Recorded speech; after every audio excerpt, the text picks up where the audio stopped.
लाख करोड़ रुपए का प्रावधान किया गया है। ऑपरेशन सिंदूर की ऐतिहासिक सफलता के बाद आए इस बजट ने देश की रक्षा व्यवस्था को और मजबूत बनाने के हमारे संकल्प को सुदृढ़ किया है। इस बार भी केंद्रीय बजट का सबसे बड़ा हिस्सा रक्षा मंत्रालय को मिला है। इस वर्ष हमारी सेनाओं के ओवरऑल कैपिटल एक्सपेंडिचर के लिए 2.19 लाख करोड़ रुपया का प्रावधान किया गया है। सबसे पहले मैं प्रधानमंत्री मोदी जी के मार्गदर्शन में तैयार एवं वित्त मंत्री निर्मला सीतारमण जी द्वारा प्रस्तुत इस शानदार बजट के लिए उन्हें हार्दिक बधाई देता हूं और मैं मानता हूं कि यह जन भावनाओं और जन अपेक्षाओं पर खरा उतरने वाला यह बजट है। साथ ही यह बजट प्रधानमंत्री जी के आत्मनिर्भर भारत और विकसित भारत 2047 के संकल्प को सशक्त आधार देता है, जिसमें समाज के सभी वर्गों के उत्थान के लिए समुचित प्रावधान किए गए हैं। और इस बजट में रक्षा क्षेत्र के लिए 7.85 लाख करोड़ रुपए का प्रावधान किया गया है। मैं इसके लिए भी प्रधानमंत्री मोदी जी का हृदय से आभार व्यक्त करता हूं। ऑपरेशन सिंदूर की ऐतिहासिक सफलता के बाद आए इस बजट ने देश की रक्षा व्यवस्था को और मजबूत बनाने के हमारे संकल्प को सुदृढ़ किया है। यह आवंटन पिछले वर्ष की तुलना में 15% से भी अधिक है, यानी इस बार भी केंद्रीय बजट का सबसे बड़ा हिस्सा रक्षा मंत्रालय को मिला है। इस वर्ष हमारी सेनाओं के ओवरऑल कैपिटल एक्सपेंडिचर के लिए 2.19 लाख करोड़ रुपया का प्रावधान किया गया है। और इस बजट का सबसे महत्वपूर्ण पक्ष हमारी तीनों सेनाओं के मॉडर्नाइजेशन का है और इसके लिए इस वर्ष 1.85 लाख करोड़ रुपए की प्रावधान की गई है, जो पिछले वित्त वर्ष की तुलना में लगभग 24% अधिक है। और इस वृद्धि के परिणाम स्वरूप हमारी सैन्य क्षमता और अधिक सशक्त होगी। भूतपूर्व सैनिकों और उनके परिवार के कल्याण को भी इस बजट में प्रमुख स्थान मिला है और young serviceman contributory health scheme के अंतर्गत वर्तमान वर्ष की तुलना में लगभग 45% की बढ़ोतरी करते हुए 12,100 करोड़ रुपए का प्रावधान किया गया है। कुल मिलाकर यदि मैं कहूं तो यह बजट सुरक्षा, विकास और आत्मनिर्भरता के संतुलन को मजबूत करता है। मैं देशवासियों को देश हित में पेश हुए इस बजट पर हार्दिक बधाई देता हूं।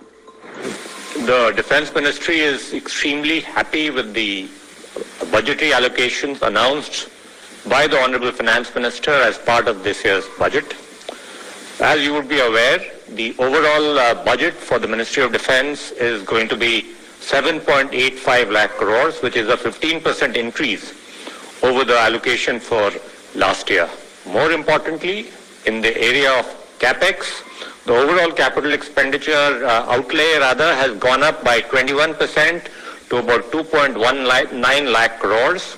And most critically, when it comes to the modernization budget, which is actually spent on modern equipment and other technological upgradations required for boosting the capabilities of our armed forces, there the increase is a substantial 24%.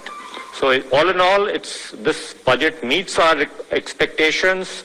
It also ensures that all the requirements that the armed forces feel are required in terms of upgradation in the context of the lessons learned after the highly successful Operation Sindoor.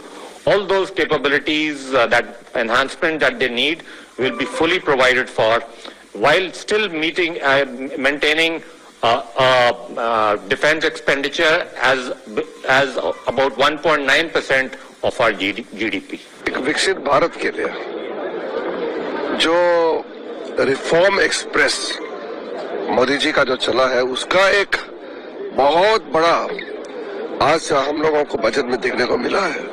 और मैं मानता हूं कि आज का budget कोई political भाषणबाजी नहीं, बिल्कुल विकास और विकसित भारत के लिए रिफॉर्म एक्सप्रेस का बहुत अच्छा एक प्रदर्शित हमारा वित्त मंत्री जी ने किया है। मैं बहुत खुश हूँ। और एक पैकेज जो अनाउंस हुआ, जो इस्टेब्लिश हुआ, वो तो कहना ही नहीं है। आप कितना मैं काउंटिंग करूं, जो पूर्वोदय के लिए जो किया है, और जितना एक्सप्रेस हाईवेज का घोषणा हुआ है, बुद्धिस्ट सर्किट का जो हुआ है, माइनॉरिटीज के लिए तो इतना बड़ा घोषणा हुआ। मैं अभी सारे माइनॉरिटी कम्युनिटी के साथ भी मैं बैठने वाला हूं, क्योंकि हमारा माइनॉरिटी मिनिस्ट्री का इतना अच्छा बजट आया, और जितना गैप फंडिंग होना है सब मैं पूरा कर पाऊंगा। मैं बहुत सेटिस्फाइड हूँ। एक मंत्री होने के हिसाब से भी मैं बहुत खुश हूँ, उससे मैं ज्यादा खुश एक मैं नागरिक होने के नाते, एक भारतीय नागरिक होने के नाते इस बजट से मैं बहुत ही उत्साहित हूँ। सर, नॉर्थ ईस्ट के लिए विशेष पैकेज इसमें, नॉर्थ ईस्ट के लिए कई अनाउंस हुआ है, इंफ्रास्ट्रक्चर से लेकर के, जैसे मैंने कहा, बुद्धिस्ट सर्किट से, कनेक्टिविटी और हर दृष्टि से, तो एक दृष्टि से पूरा भारत के लिए तो किया ही किया है। नॉर्थ ईस्ट और ईस्टर्न इंडिया के लिए बहुत बड़ा फोकस मिला है इस बजट में। विपक्ष कह रहा है कि कुछ आम आदमी के लिए कुछ नहीं है, मिडिल क्लास के लिए कुछ नहीं है। ये सारा आम आदमी के लिए ही है। विपक्ष अपने आप को आम आदमी नहीं समझते हैं, वो बहुत ही विशेष लोग अपने आप को मानते हैं। तो हम क्या कर सकते हैं? ये बजट का सारा जो प्रावधान है ये आम आदमी के लिए ही तो है। देश में जो गरीब है, मिडिल क्लास है, उनके लिए तो है। अब इतना कैपिटल एक्सपेंडिचर, इतना इंफ्रास्ट्रक्चर बनेगा, इस्तेमाल कौन करेगा? ये विपक्ष वाला क्या इस्तेमाल नहीं करेंगे क्या? 11 सालों में जो रिफॉर्म्स हुए हैं, वो रिफॉर्म्स एक्सप्रेस और तेजी से आगे बढ़ेगा, तो फायदा तो ये विपक्ष के लोगों को भी होगा। ये क्या वो भारतीय नहीं है क्या? वो दुखी क्यों है? मेरा सिर्फ विपक्ष के साथियों को एक चीज कहना है, अच्छा बजट का स्वागत कीजिए, राजनीतिक करके इसमें पानी फेरने का काम मत कीजिए। देश खुश है, आज भारत के बजट को दुनिया देखता है, इसलिए मैं मानता हूं कि आज का बजट को अगर कोई क्रिटिसाइज करता है तो वो राजनीतिक सोच के साथ करता है। अदरवाइज इस बजट को आप आलोचना करने का कोई जगह ही नहीं रखा है।